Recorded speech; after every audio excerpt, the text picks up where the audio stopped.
Magandang araw. Ako po si Mark Lester Lidalia. Ito po ang aking daily devotion. Ano ang mga major at minor doctrines na tinalakay po ni Pastor Russell Campos sa 365 daily devotion? Bible verse na naman ay sa 1 Corinthians chapter 1 verse 3 to 4. Sabi po ay, Grace and peace to you from God our Father and the Lord Jesus Christ. I always thank my God for you because of His grace given you in Christ Jesus. Alam mo ba na hindi lahat ng turo sa Bible ay may parehong level ng importance?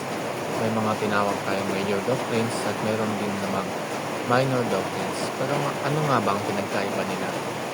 Ang major doctrines ay yung mga foundational truths, yung mga aral na bumubuo sa core ng ating pananampalataya. Kumbaga sa bahay, ito yung mga poste at pundasyon. Kapag tinanggal mo yan, babagsak ang buong structure.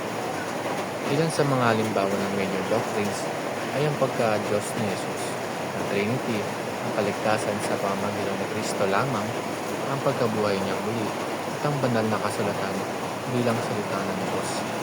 Samantalang ang minor doctrines naman ay mga bagay na hindi direktang nakaka-apekto sa ating kaligtasan. Halimbawa, gaano kadalas mag-Lord's Supper, anong style ng music sa worship, pre-tribe o post-trib, ba ang rapture at iba pa.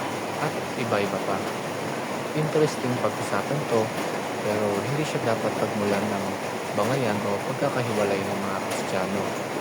Minsan kasi sa sobrang init ng discussion tungkol sa mga minor issues, nakakalimutan na natin mas mahalaga yung pagkakaisa ng major truths. Kaya ang paalala natin sa ating devotion ngayong araw ay ito.